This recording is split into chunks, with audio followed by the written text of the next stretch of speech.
An Honorable Profession is brought to you by Tech for America, an organization dedicated to providing a platform to solve America's toughest public challenges.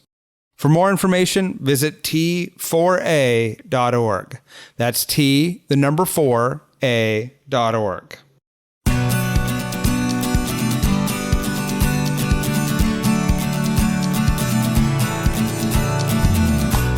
Welcome to An Honorable Profession, a podcast giving America hope since 2018.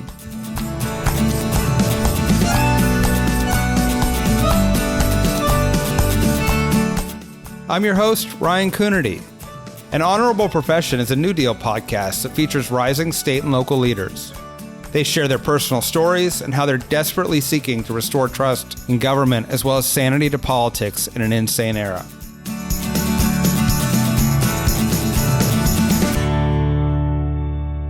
Today we're talking with a friend of mine, the mayor of Columbia, South Carolina, Steve Benjamin. Steve's an attorney, he's a father of 2 daughters, and he's currently the president of the U.S. Conference of Mayors. So essentially he's the mayor of almost 1,500 other mayors. Steve and I are both members of the New Deal. It's an organization that brings together more than 150 of the best and brightest elected officials. We'll be holding our annual conference in Washington, D.C. from November 28th to the 30th. Check out newdealleaders.org for more information on New Deal and the conference.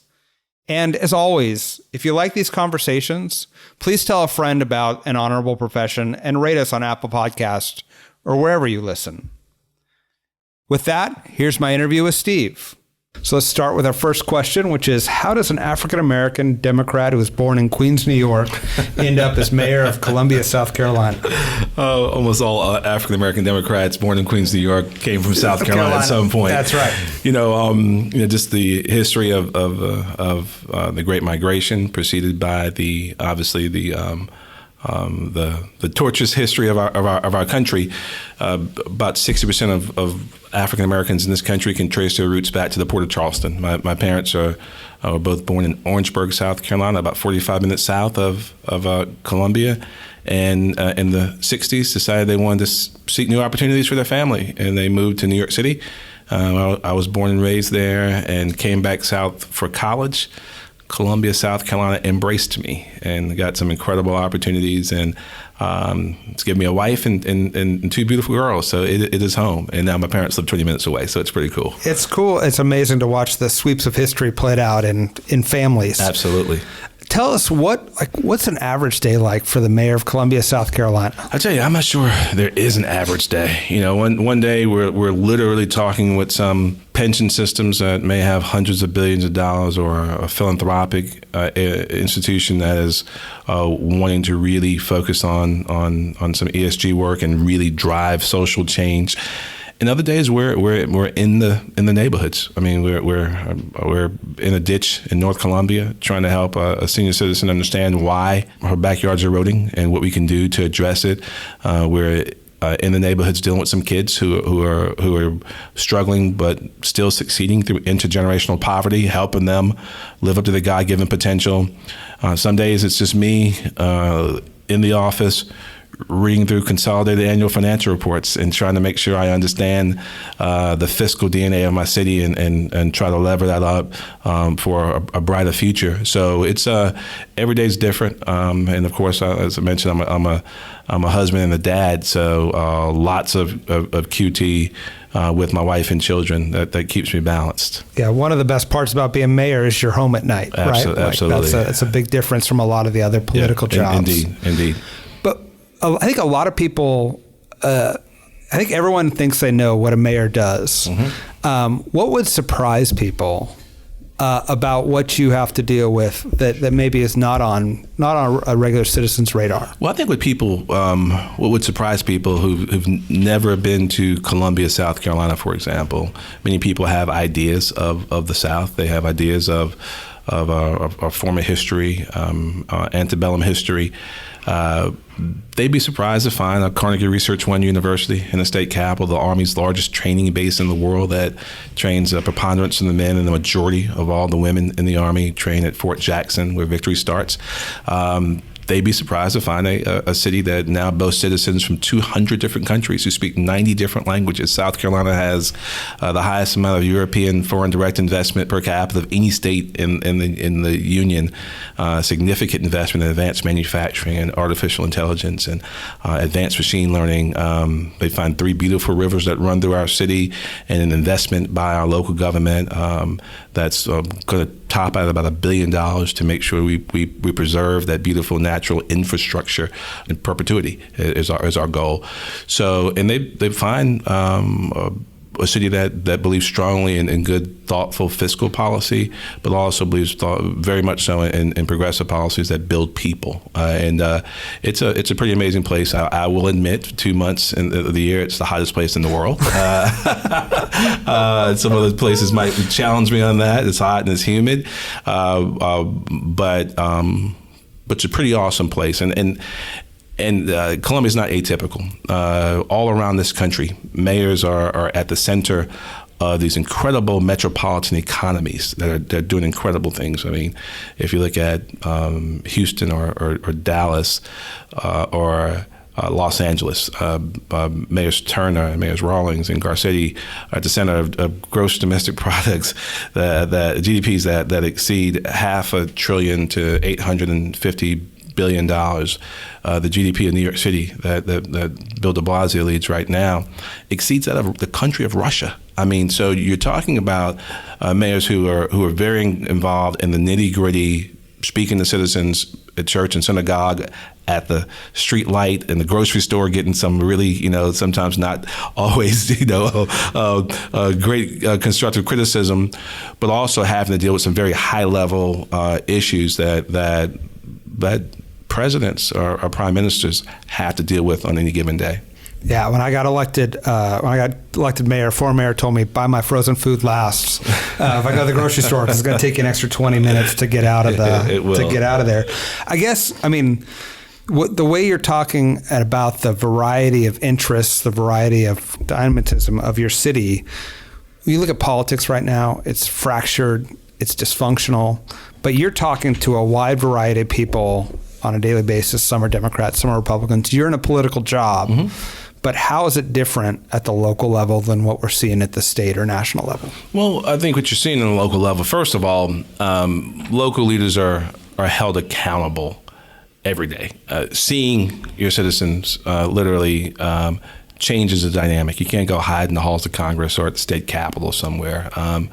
That if you do something, Ms. Williams in Booker Washington Heights neighborhood is going to talk to you about it the next day, or some of your citizens on all sides of town. And what's unique about cities is that cities are at the center of natural communities of interest, where cities are living, breathing organisms. Planned City, built at the where the Broad and Saluda met, the Congaree, a trade depot is established, and then a hotel, and then a bank, and then a church, and you grow, and we are not gerrymandered interests.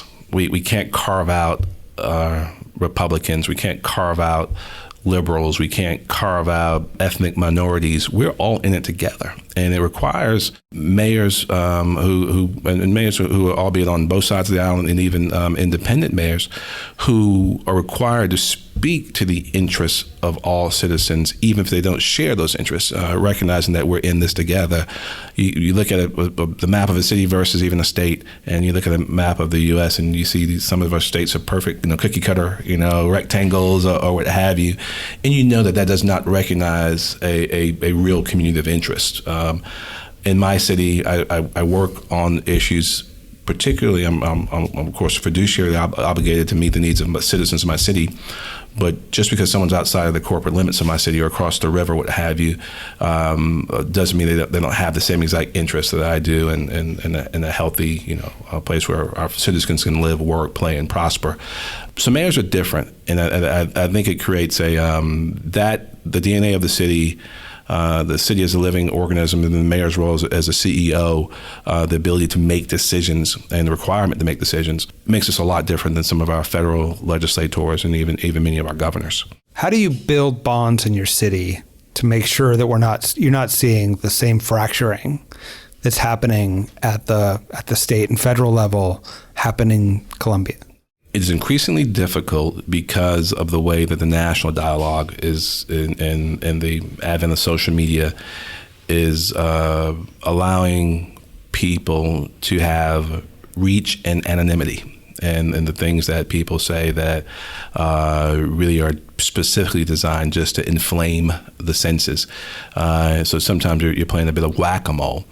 But every single day, we try to speak to the better angels of our nature. We try to help everyone realize that we're in this together, and that we're either going to rise together or fall together. It starts in our city, I would tell you, with a commitment to real fiscal responsibility, and I don't mean that in terms of austerity or some of the talk you hear in D.C. sometimes, but we made a commitment early on in my first campaign in administration, that we were going to be good stewards of people's money. And you can go to the Chamber of Commerce or the church or the barbershop, and everyone wants to know that you're not wasting their money, that you're making a commitment to thoughtful, efficient government. And we've had some successes in that regard. We finished 5 of the last 7 years with a budget surplus. We have not had a tax increase in over a decade.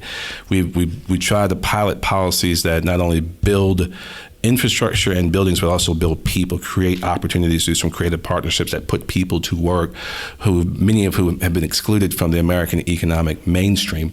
And that fiscal discipline has allowed even some of our more critical and sometimes critical and thoughtful citizens to give us a little more leeway on progressive ideas. So all right, he's taking care of our money. We hadn't had a tax increase. We've actually had a couple of tax decreases. Let's try this idea. We're willing to go out on a limb a little bit. I've made a point that regardless of what side of town I'm on, we always speak to the better angels, and we always say the same thing. And maybe sometimes there might be a different tone or inflection, but we're speaking in ways that edify the human spirit, not cause division. And it's worked well. The thing we use at home is called One Columbia. And we're either going to rise together or fall together. What are the values which angels are we talking to? Oh, man. At home, when you're trying to bridge different neighborhoods, different communities, what angels do you appeal to? Well, I believe that every person wants a fair shot. Just want an opportunity. If you give me an opportunity and the playing field is level, then I believe that I can compete. I may have started 40 paces back. Give me some tools to catch up. The understanding and speaking to the challenges, particularly of intergenerational poverty, and how some of these challenges are the cause that have developed over decades, indeed centuries. How it's going to take thoughtful solutions to address those. When you start speaking to people, and you, regardless of their background or their income status or wealth, and you start speaking to those values, and then you ask them to take out a legal pad and write down the 10 most important things to you or your family. Usually, I want a safe community. I want an opportunity to earn a good living. I want my family to be financially secure. I want my kids to get a great education. 8 of those 10 things are usually the same. And we focus on those 8, focus intently on those 8. We make investments on those 8. We use data and metrics to track how we're doing in that space. But those values are, I believe, speaking to what we hope to be this more perfect union that we've aspired to be over time. Our history as a country, as I believe the greatest democratic nation in the history of the world, has been a torturous history. We've evolved, but every generation we've tried to get better, and we keep speaking to the idea that the past is the past. There's some things we have to fix, but if we're focused intently on a common, bold, good future together, then we're all on the same page. Sort of following on that, it's pretty bleak right now for people, especially people who have progressive values. If you're listening to this and you want to have hope What keeps you going in the morning to keep waking up and fighting the good fight when there's sort of real fundamental political threats, but it just seems like systems and institutions are breaking down? What's the reason for people to keep hope, and what keeps you hopeful? I tell people, first of all, call your mayor. Call your mayor. the mayor every mayor has a speech or a mantra that it's meant to fire you up and get you engaged. I believe that the current state of affairs ought to inspire every American to, at very least, vote. And even more than that, to get involved in getting others to come out and exercise the franchise. This November's election couldn't be more important to me. Ryan, we've known each other for years, and we're used to every election cycle someone saying it's the most important election in the history. This really is probably the most important election in the history of the Republic. This is an opportunity to restore not a political balance of power, but just restore checks and balances to our government in a way in which many of us are wondering, is indeed the Republic fragile or resilient? And this is going to be the opportunity to show it. So I want to encourage people, anyone within the sound of my voice, if you're not registered to vote, get registered to vote. If you're not engaged, get engaged. Get involved in whatever local voter education effort you're involved in. If you love social media like so many people do, think about different ways in which you can use social media to get people involved in the civic process. And I say this to people of all political stripes. If you care about America, you care about this country, you care about what we mean as we look inward, as well as our role on the world stage, this is the time to get involved. We are in some dangerous times, and it is. I will tell you that many of us have been gravely concerned with how fragile the Republic has become, and we got to encourage people to step up. I said it almost half jokingly. I would encourage people to talk to their mayors. Mayors tend to be now, just as a matter of course, engaged on so many national issues. And mostly it's not just because we're smart and we want to be engaged in everything, but because those issues are not being addressed on the federal level. So you have mayors involved in issues of global climate change because of the failure leadership now at the federal level. You have mayors fighting over sanctuary cities or ICE issues because there's no national immigration policy. You have mayors working in different states from Colorado to California to New York, forging great public, private, and philanthropic partnerships to solve some of the more vexing social issues because the federal government is AWOL. So mayors tend to have a pretty good perspective that's usually, the vast majority of the time, a glass half full, and ways in which you can locally get involved to continue to direct the trajectory of the American experiment. And following on that, and I have a hunch I know what the answer is, you're the president of the U.S. Conference of Mayors. It's about 1,500 cities, right? And you're representing the mayors all across this country. Can mayors, with the absence or in some cases the negative work going on at the federal level, can mayors save the world? Can mayors solve what were traditionally national issues if we're going to have an inept or actually corrupt federal government? Well, what we're seeing now, many of us who are friends of the late Benjamin Barber, he had some wonderful presentations and books of Mayors Rule the World, and it was almost a novel discussion when people first started talking about it. But right now, I think I do believe that outsiders with significant executive experience and a penchant for actual problem solving can provide some real solutions that ail America right now. That's why I'm excited to be a New Deal leader. To bring people together who are focused on pragmatic solutions and a range of leaders who some who may be more progressive, some who may be more moderate or centrist or even conservative Democrats, working together just to solve problems and having a big table in which we can share ideas and share best practices. Now, I think the solutions are with mayors and local leaders. I'm concerned about the federal and state government.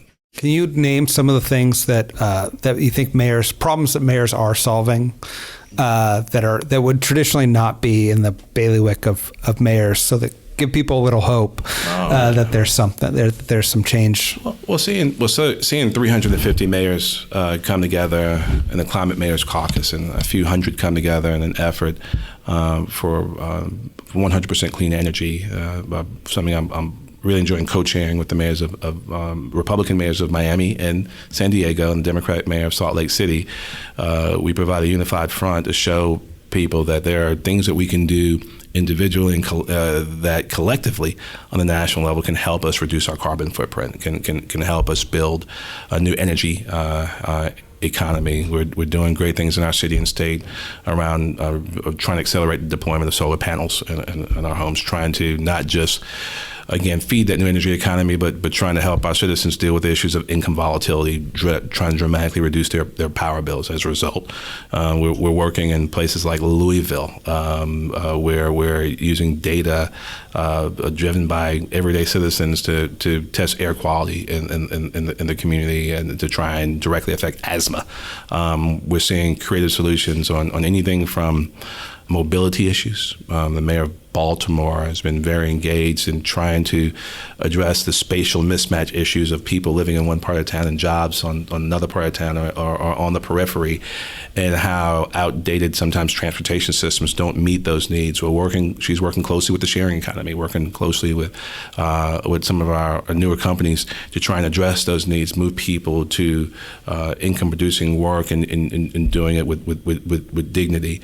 You're finding folks who are focusing on the automation economy. You find a number of cities, Kansas City and others, who are forehead deep in trying to make sure that we lever up these new opportunities in 5G and the digital economy, how we begin to harness the power of AI and advanced machine learning in ways that, yes, make us all more efficient, make our communities much more economically competitive, but also put people to work in jobs that matter and jobs that allow them to live a high quality of life. But all across this country, we have so many creative mayors who are doing some awesome things, and we need to continue to foster that creativity. One of the best things about mayors is they're great thieves, right? Like everyone, you read about what another mayor does and you steal it. I tell you, when I come across a mayor and I ask him about an idea, I tell him, please send me the idea, but send it to me in Microsoft Word. I'll take off Cincinnati at the top of it and plug in Columbia. And that type of peer interaction and critical review is so important. And no, we steal ideas all day long. You know it well. Yeah, and then you scale them up. Mm-hmm. Tell me about your best day in office. Wow, best day in office. We have some really. I mean, I'm a dad. And I'm deep in love with my children and my wife. They are my foundation. I take my role as mayor of the city very seriously because I believe, and the thing that drove me to run for mayor is because my children, I mentioned my parents now live in Columbia. We have both sets of grandparents in Columbia. My wife is a judge, former chief judge in our circuit. The Benjamin girls, 13 and 11, Bethany and Jordan Grace, are going to be fine. We're going to make sure that they have every opportunity that the world can offer available to them.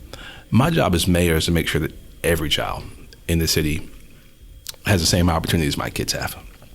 And to just this past week to kick off our Mayor Skills and Drills Camp, in which we're focusing on children who don't have a chance to go to camp at all in the summer, and focusing on health and wellness and teamwork and living. And for 2 weeks in the summer, they get a free camp experience, and to see the looks on these kids' eyes. We suit them up, and they get to play basketball and cheer and tennis and football and everything. That's one of literally dozens of experiences in which I'm able to engage with our young people in which we're seeing so many of them succeed. Kids who come from some of the most horrible backgrounds you could imagine, now going on to college. And we started investing in them 8 years ago. And now they're going on, defying every trend, every data point imaginable, showing that we can that with the investment of our time, our talents, and our treasures, we can change that trajectory, has been the most rewarding piece of the puzzle. And so I've had several of those days. In the last 8 years, I've done over 200 school visits. I love hanging with the kids. I love hanging with kids and senior citizens. Everybody else in between, depending on the day, I could do without. But our babies and our leaders, our elders, our griots who share wisdom and the value of their experiences every day, that drives me. That's fantastic. Yeah. So thank you, Mayor, for your work, not only in Columbia, but across the country. You're a strong advocate for local governments and for that innovative change. So thank you for all you do. All right. Thank you guys so much. Let's keep on pushing. We're going to be all right. All right. Thank you. An Honorable Profession is a New Deal podcast, an organization dedicated to supporting innovative policymakers and ideas to solve our most challenging problems. Check out newdealleaders.org/ideas for innovative policies that you can bring to your city or state. Thanks for listening to An Honorable Profession. Please subscribe to hear more amazing leaders, and keep asking your elected officials to be honorable. Boots Road Group produced this podcast. I'm Ryan Coonerty, and because we're keeping things honorable, no tax dollars were used in the making of this podcast.